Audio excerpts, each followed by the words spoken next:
B-Day pillar prep.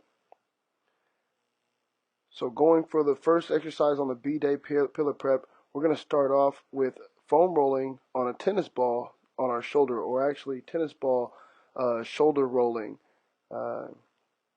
This one, you'll start with a tennis ball, place it on the muscles on one side of your body. So you'll find your vertebrae and then place the tennis ball on one side of the vertebrae, not on the muscles in the vertebrae. Not on the vertebrae bones. You want to place it on the muscles that are aligning the vertebrae on the side of them. So you put it on one side of your body, and then you'll go ahead and you want to roll around the shoulder blade. So the shoulder blade is in the shape of a triangle, and it moves. It wraps around your rib cage, so it moves from almost like side to side, kind of. But it's really just wrapping around your rib cage as if your rib cage is kind of like an oval shape. So it's wrapping around, and then so you could also take one hand and then just reach it over your head, as if you're trying to do like a arm raise, but your thumb must stay upright, or as you're raising it up, is pointing to the ceiling, and then as it gets above your chest, it will then start to point to the ground. I also then start to do a press with it as well. So I'll bring my elbow down and then I'll press my hand straight out. This is a posterior view on a glass, so you can kind of like see where the tennis ball is. It's not on my vertebrae, it's off to the side of my shoulder, or of my vertebrae, on my hip, on my shoulder. And then I'm going to move my arm, which makes the muscles that are around the tennis ball, or the lacrosse ball, move around that lacrosse ball and loosen up, and feel those muscles kind of like getting rolled out in that sense without actually having to move. The other way you can do it is actually by moving, and sometimes it's a little bit better if you are standing up against a wall when you're doing it. So I would advise to use the med-ball room if it is open, if nobody's in there, or you can just find a wall that the med-ball is going to, or the tennis ball is going to stay still on, so that you can move up and down, left and right on that ball. So you'll see that right here. As I put my hand down to the side, I'm just going to drop down towards the ground, and then I'm going to step up and push up, and then move side to side. I'll cross my arm across my shoulder. That's going to wrap my shoulder blade around my rib cage, and then I can have a little bit more meat on that side underneath the shoulder blade that's there. And then again, drawing my body weight down, and then standing up as well, as to get as much muscle as I can with that tennis ball on that spot. So this one is going to be the tennis ball shoulder rolling. Going for the next one, we have 90-90 rotations. This one you want to bring your knees up towards your chest. That's where the 90 comes in. My legs are in a 90 degree angle. My hands are pancaked on top of each other.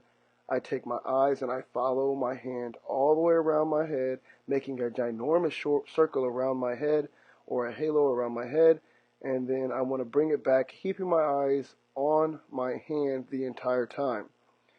You want to do this for about a minute, and I would say maybe a minute on each side, just kind of like doing slow. It doesn't have to go fast. You don't have to get 10 reps on each side. You just have to get slow repetitions, maybe like 5 reps, and then just relax and then shake it out a little bit. As you can see, it makes the muscles in my neck a little bit tight, so I did pop my neck a little bit on that one. I do not advise that, but that's just how I felt that day when I was doing it. And then you're going to go to the other side and proceed to continue to do the rotations from one side to the other side. Another variation of this one is to be up against a wall, and it's actually called half kneeling. Actually, I don't know the full name of it, but it's just the half kneeling version of this, where you're half kneeling on the ground. I'm holding my hips to make sure that my hips stay square to the wall in front of me, and then I'm going to rotate that arm around and then bring it back. Notice the orientation of my hand as I rotate it. When it's in front of me, my thumb is facing up forward, and then once it gets behind me, I change the orientation of my hand to make my thumb point forward again, actually forward. When I say forward, I mean forward facing the same way that my eyes are looking.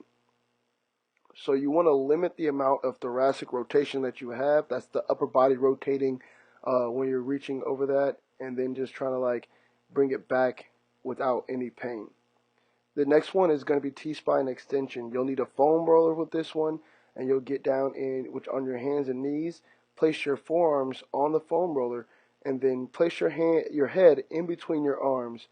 You're going to fall out onto the foam roller with your body weight on the foam roller, making sure that you keep a good tight core. You want to embrace your core while you're doing this. Make sure that your lower back isn't arching, and make sure that you're not putting so much pressure on the shoulder blades when you're doing this exercise or when you're doing this stretch.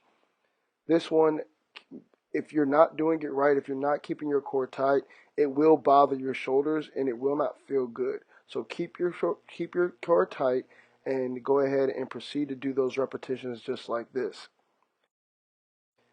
The next one is going to be the knee level arm care. So as you see, I'm zoomed in on the knee level area, and we're going to do arm care activation, which is going to be 10 reps, or 5 to 10 reps. Actually, you pick and choose which one. Based on the time that you have, will tell you how much you can actually do as far as like time before your session has to start. First one is going to be 90-90. Your arms are going to go back, and then you're going to pull into a 90-degree angle as far as like from my elbow, from my wrist to my shoulder is going to be 90-degree angle. Make sure that you are getting your hands up past your ear when you're doing this. And if you're having difficulties with that, just go ahead and move forward. The next one is going to be this called Scaption. What you're going to do is bring your hands out to your side, face away from the anchor point this time, and then draw your hands up towards your eyes, over your head, for a good shoulder burn on this one as well. And again, 5 to 10 reps will do just fine. The next one is going to be incline pressing, or actually it's called incline plus. And then you're basically just going to press like an incline bench press or incline press, but you're using your shoulder blades. You want your shoulder blades to wrap around your rib cage while you're pressing up on that. So it's not necessarily like an incline press, because on an incline press, when you're actually using weight, we want to keep our shoulders retracted behind us and not let them round our shoulders. But for this exercise, we're going to actually round our shoulders. This next one is going to be called Victory. Victory, you're going to go ahead and just hands down by your side, and it's the opposite of the Scaption. You're just going to go up over your head, pulling your hands, or pull your arms over your head to where your biceps are in line with your ears. The next one is called the God Squat. Why it's called the God Squat, I honestly don't know, but it is called the God Squat. For the God Squat, you want to RDL down, pick the kettlebell up, place it at your chest, squat down, and then you'll push it over your head before standing up. Again, you'll push it over your head before standing up. Here's another version of it with 2 kettlebells in my hand. And again, it's the same movement pattern. If you are strong enough to be able to do 2 kettlebells, I would highly advise doing 2 kettlebells. It's just going to be a little bit more harder than the 1 kettlebell. But again, you're going to RDO down, bring the kettlebells up to your shoulders, squat down, and then press the kettlebells over your head before standing up. And if kettlebells at any weight is a little bit too much for you on this one, it is just fine to go ahead and do it without any weight whatsoever. But maybe start off without any weight, see if you can actually get your hands overhead, and then that's when you add the weight to it. And then we have the Turkish Get Up.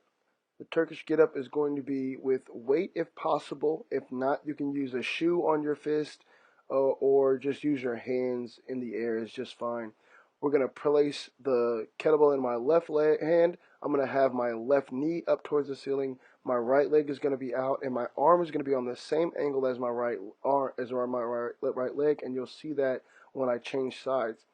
You'll go ahead, place your hands down, get your elbow up onto your hand, hips up. You'll pull into a half kneeling position, stand up, and then you'll repeat that process going down, making sure that you keep your eyes on the kettlebell the entire time, taking one step at a time, not skipping any step in between.